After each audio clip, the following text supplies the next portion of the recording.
तो power sector की इतनी सारी वीडियोस देने के बाद में अब नंबर आ गया बैंकिंग का, क्योंकि 2024 में जहां मुझे इंफ्रा और पावर अच्छे लग रहे थे, जो अभी भी अच्छे लग रहे हैं, ऐसी बात नहीं है, बट मुझे अब बैंकिंग में कुछ सुगबुगाहट दिखाई दे रही है।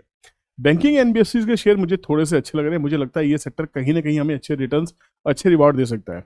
मुझे ये भी कहीं लगता है कि आने वाला जो साल है, क्योंकि आरबीआई ने रेट कट के अनाउंसमेंट अभी नहीं की है, बट फेड ने कर दिया, तो ये एक पॉसिबिलिटी है कि फेड को यहाँ पे आरबीआई फॉलो कर सकती है। और आरबीआई गवर्नर पहले से कहते आए हैं कि जो हिंदुस्तान है वो बाकी देशों से बहुत ही अलग है। अगर आरबीआई गवर्नर की बात को माना जाए तो क्या एनबीएफसीज और बैंकिंग हमारी लिस्ट में होने चाहिए? तो वॉचेस की कड़ी को जोड़ते हुए एक और शेयर पंजाब नेशनल बैंक, जी अभी तक आपने ऐड देख लिया होगा, पीछे आपको दिखाई दे रहा होगा, इसको डिस्कस करने वाले हैं। डिटेल एनालिसिस करेंगे, फंडामेंटल्स के साथ साथ में टेक्निकल्स डिस्कस करने की कोशिश करेंगे और देखेंगे कि टेक्निकल्स चार्ट के ऊपर में हमें कहाँ ये टारगेट दिखाई देते हैं, कहाँ पे स्टॉप लॉस दिखाई देते हैं। बट ये सब लर्निंग और एजुकेशन पर्पस के लिए, कोई भी बाइंग सेलिंग एडवाइस नहीं है। दोस्तों एक शिकायत रहती है आप लोगों से कि आप वीडियोस को देखते हैं पर वीडियोस को लाइक करना भूल जाते हैं, वीडियो को चैनल को सब्सक्राइब करना भूल जाते हैं, शेयर करना भूल जाते हैं। सबसे पहले सारे काम छोड़ के 1 सेकंड लगेगा, एक लाइक प्रेस कर दीजिए, बटन बिल्कुल नीचे दिया गया, जी हाँ आपको मिल गया होगा, आपका कुछ जाएगा नहीं और हम मोटिवेट हो जाएंगे। चलिए आगे बढ़ते वीडियो को देखते हैं हो क्या रहा है। पंजाब नेशनल बैंक है क्या? पंजाब नेशनल के बारे में हर कोई जानता है कि ये देश का एकमात्र स्वदेशी बैंक है, एकमात्र। स्टेट बैंक एक ऑटोनोमस बॉडी है, पंजाब नेशनल प्रॉपर बैंक है, तो ये थर्ड लार्जेस्ट है PSU after IOB in India. यहाँ पे इस शेयर के बारे में सब जानते हैं। आपको मालूम होगा जब गीतांजलि में जो फ्रॉड हुए थे, मेहुल चोकसी ने जो फ्रॉड किए थे, उसके बाद से शेयर लगातार गिरता चला गया था। उसके बाद से बाजार में पूरा कॉन्फिडेंस खराब हो गया पंजाब नेशनल बैंक को। जहां ये शेयर 200-250 रुपए के ऊपर ट्रेड करता था, वहां से गिरते हुए ये शेयर बहुत ही नीचे के भाव पे 30 रुपए के आसपास में ट्रेड किया। 30 रुपीज़ के आसपास काफ़ी इन्वेस्टमेंट इसमें मैंने किया, 30 से 60 में ट्रेडिंग की, 60 से 90 में भी की, वापस भी एंट्री की 60 रुपए से अभी भी इसको लेके बैठे थे। आज भी मुझे इसमें पोजीशंस अच्छी दिखाई देती है। मुझे अच्छी दिखाई देती है, ये कोई वजह नहीं है कि आप भी बाय करें। आप अपनी एनालिसिस करके अपने सेबी रजिस्टर्ड एडवाइजर से पूछ के ट्रेड लीजिए, क्योंकि मैं सेबी रजिस्टर्ड नहीं हूं, ना ही कोई बाइंग सेलिंग रिकमेंडेशंस आपको इस वीडियो के माध्यम से देना चाहता हूं। हम स्टडी करना चाहते हैं कि क्या पंजाब नेशनल बैंक हमारी वॉच लिस्ट में हो सकता है। तो let's go and begin the video. तो यहाँ पे अगर देखने की कोशिश करें, 1,07,000 करोड़ की लार्ज कैप कंपनी आपको दिखाई देती है, लार्ज कैप स्टॉक है। डेट के ऊपर ध्यान मत दीजिएगा, क्योंकि बैंकिंग में डेट नहीं देखे जाते, बैंकिंग में देखे जाते हैं उसके एनपीएस। क्या एनपीएस कम हो रहे हैं? एनपीएस का मतलब है non performing asset for any bank. अगर बैंक जो लोन देता है, अगर वो रिकवर नहीं कर पाता है, तो वहां पे घाटा होता है बैंक को, और वही नुकसान हमें झेलना पड़ता है, प्राइस ऑफ द स्टॉक में रिफ्लेक्ट होता है। वहीं पे अगर एनपीएस कम होते हैं, मतलब नॉन परफॉर्मिंग एसेट्स कम हो रहे हैं, बैंक रिकवरी कर रहा है या अपने रूल्स को स्ट्रिंजेंट कर रहा है, ड्यू डिलिजेंस करके लोन दे रहा है, तो इसका लिए कि बैंकिंग प्रणाली उसकी सही चल रही है।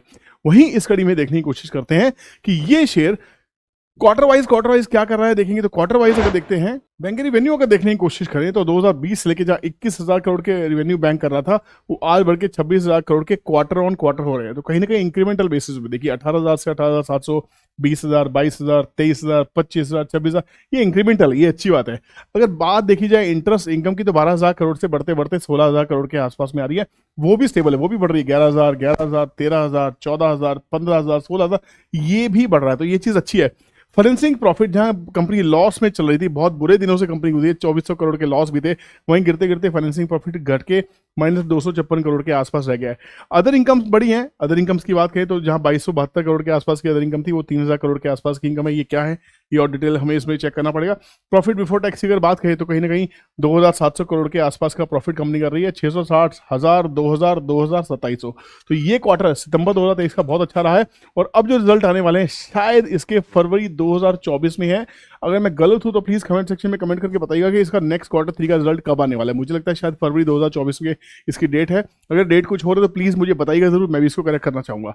तो यहाँ पे 2700 करोड़ का सितंबर तक का प्रॉफिट मुझे दिखाई दे रहा है। तो जो दिसंबर एंडिंग क्वार्टर है, अक्टूबर, नवंबर, दिसंबर, इसका रिजल्ट भी मुझे लगता है यहाँ पे अच्छा आना चाहिए। तो अगर अच्छा आता है, इसको फॉलो करती है, तो शायद ही रिजल्ट और भी अच्छे हो सकते हैं, ये स्टॉक अच्छा दिखाई दे सकता है। पीएनएल की बात कर लेते हैं तो कंपनी बहुत सही दिखाई देती है। जहां 2020 में 36,000 करोड़ के रेवेन्यू हुआ करते थे, वो बढ़ के 97,000 करोड़ के हो चुके हैं। पिछले साल 85,000 करोड़ के, उससे पहले 74,000 करोड़ के, तो ये भी इंक्रीमेंटल बेसिस पे और अच्छा खासा इंक्रीमेंट यहाँ दिखाई दे रहा है।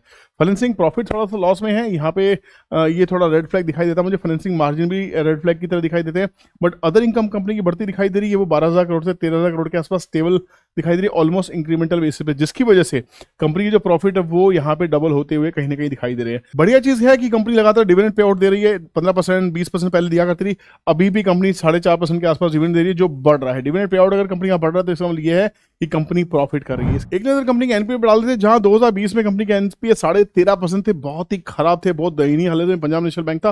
वो गिरते गिरते गिरते गिरते यहाँ पे ग्रॉस एनपीए घट के रह गए 6.96%, 7%। अभी भी उतने अच्छे नहीं है, पर फिर भी काफी कंट्रोल हुआ है। नेट एनपीए अगर देखें, जो रिकवरी होने के बाद में जो नेट एनपीए है वो घट के खाली 1.5% के आसपास है। अगर किसी भी बैंक का नेट एनपीए अगर 1% से कम हो जाता है तो ये बहुत ही बढ़िया ग्रीन फ्लैग हो सकता है, क्योंकि फाइनेंस लेने के बाद लोग लोन देने से मुकर सकते हैं। बैंक के ऊपर रिकवरी करता नहीं करता। ये ट्रैक बता रहा है कि जहां 5-6% का नेट एनपी होता है, गिर के 1.5% के आसपास है डिक्रीमेंटल बेसिस पे। तो this is actually nice, this is a green flag for the company. मुझे यहाँ पे ईएस का पॉइंट बहुत ही अच्छा दिखाई दे रहा है। कंपनी लगातार प्रॉफिट कर रही है, प्रॉफिट के साथ में कंपनी अगर एनपीएस को घटा रही है तो ये सोने पे सुहागा, ये किसी भी बैंक के लिए अच्छा है। देश का दूसरे सबसे बड़ा बैंक अगर आप देखेंगे ध्यान से तो किसी भी बैंक में इतनी भीड़ आपको शायद देखने को मिलेगी जितनी पंजाब नेशनल बैंक में। एक पासबुक में अगर एंट्री कराने को जाना पड़ेगा ना तो आपको पता लगेगा गेट के बाहर तक लाइन लगी है। और ये पंजाब नेशनल बैंक की देश की हर ब्रांचेज में ये भीड़ है, हर ब्रांचेज के अंदर में। तो यहाँ पे धंधा है, इनकमिंग बहुत है, पैसा बहुत आ रहा है बैंक के पास में, तो बैंक उसको फाइनेंस कर सकता है। 2023 के बाद 2024 आने लग गया है। अब 2024 में अगर कॉर्पोरेट्स लोन लेने आएंगे तो शायद लोन देने के लिए पंजाब नेशनल बैंक तैयार है। और मुझे लगता है रेट कट होने के बाद में शायद लोन की डिमांड बढ़ने वाली है। तो कहीं ना कहीं domestic loan, auto loan, home loan और कॉर्पोरेट लोन्स की कहीं ना कहीं भरमार आने वाली है।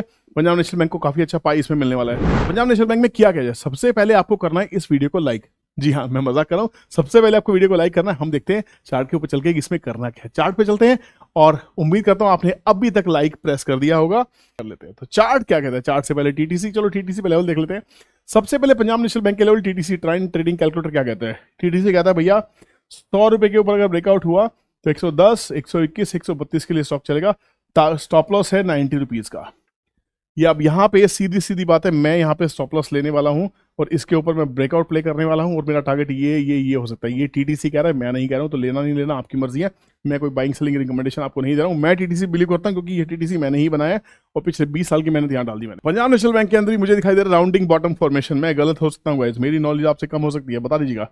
ये राउंडिंग बॉटम फॉर्मेशन है नहीं है, परफेक्ट राउंडिंग बॉटम फॉर्मेशन है नहीं है।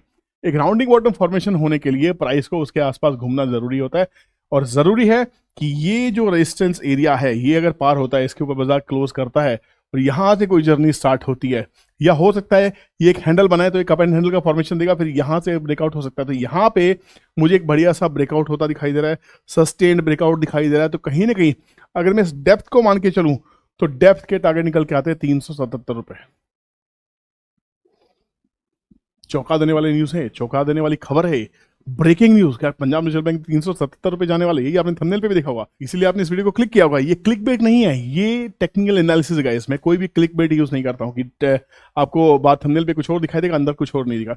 जो मेरे वीडियो में होने वाला है वही आपको थंबनेल पे मिलने वाला है। तो आपको बेवजह झूठ बहका के यहाँ नहीं लेके आया जाएगा। हाँ, होगा या नहीं होगा इसके ऊपर बहुत बड़ा क्वेश्चन मार्क है। अगर आप इन्वेस्टेड रहते हैं लंबे समय के लिए, देश का दिग्गज बैंक है, रह सकते हैं, इसमें कोई शक नहीं है। इसमें मेरे एनालिसिस की जरूरत नहीं है। पंजाब नेशनल बैंक की आप ब्रांचेस को जाके विजिट कीजिए, क्या भीड़ है या नहीं है तो भैया धंधा तो आ रहा है, धंधा तो आ रहा है, सीधी सी बात है। अगर बैंक पैसे ले रहा है तो कहीं ना कहीं बैंक उसको ब्याज पे पैसे जरूर देगा। तो ब्याज पे पैसे देगा तो भैया ये खेल हो सकते हैं, ये रिवाइवल हो सकती है। पुराना जो एक रेंज था, ये रेंज जब ब्रेकआउट होगा तो ये रेंज के ब्रेकआउट होते होते भी स्टॉक का भाव 200 रुपए से लेके 250 रुपए के आसपास जा सकता है। ये पॉसिबिलिटी दिख रही है चार्ट के ऊपर में। और rounding bottom formation as per दी बुक्स कहते हैं कि जो डेप्थ यहां पे दिखाई दे रही है ये पूरी की पूरी डेप्थ का टारगेट यहां बन सकता है। तो मैंने टारगेट जो निकाला है वो टारगेट यहां से निकाला है, अपने मन से कुछ नहीं निकाला, ना कोई टिप्स दे रहा हूं आपको मैं। मुझे लग रहा है आपको समझ में आना चाहिए, आपको सीखना चाहिए। ये सब प्रोफेशनल बातें दोस्तों जो मैं इस चैनल पे बिल्कुल फ्री में बहुत आसानी से आपको हिंदी भाषा में समझा देता हूं, ताकि आपको किसी क्लासेस को ज्वाइन करना ना पड़े। चैनल पे बने रहिए। बिगिनर्स के लिए बहुत सारी वीडियोस लेके आने वाला हूं जो बिल्कुल हाथ पकड़ के अकाउंट कहाँ खोलना चाहिए, अकाउंट कैसे खोलना चाहिए, उसमें ट्रेंड लाइन कैसे लगानी चाहिए, कैंडल स्टिक्स को कैसे स्टडी करना चाहिए, सब सिखा दूंगा यहाँ पे। कोई क्लासेस करने की जरूरत नहीं है, मेरे साथ बने रहो, मेरा साथ देते रहो। और आपको उसके लिए क्या करना है, जी हाँ बिल्कुल, वीडियो को लाइक करना है, चैनल को सब्सक्राइब करना है, नहीं है तो बेल नोटिफिकेशन को ऑन रखिएगा, नहीं तो नोटिफिकेशन नहीं आएंगे। पुराने भी हैं और बेल नोटिफिकेशन ऑन नहीं की तो चेक कर लो, कहीं बोलो कि सर आपका वीडियो तो आ रहा है पर मेरे पास लेट आ रहा है, या कहीं से घूम के आया है मेरे पास वीडियो नहीं आया, तो बेल नोटिफिकेशन का इशू हो सकता है यूट्यूब का एल्गोरिथम है। दोस्तों तो क्या मैं आपसे एक रिक्वेस्ट कर सकता हूँ, आपने अभी तक जो वीडियोस के जो व्यूज हैं 10,000 के आसपास हम पार कर चुके हैं ना, लाइक्स 1000 के आसपास पार कर चुके हैं बहुत सारी वीडियोस के ऊपर में, तो क्या इस वीडियो के ऊपर हम 5000 लाइक्स का टारगेट दे सकते हैं? ये आपका होमवर्क है। Can we have 5000 likes and comments on this video. अच्छे बुरे सब चलेंगे, आपके मन की बात चाहिए, आपकी फीडबैक चाहिए, आपको मेरी मेहनत अच्छी लग रही है या नहीं लग रही। मैं मिलता हूँ किसी और नई इंटरेस्टिंग वीडियो के साथ में, तब तक आप अपना काम कीजिए, मैं अपना करता हूँ। टेक केयर, बाय बाय, जय हिंद, स्टे इन्वेस्टेड।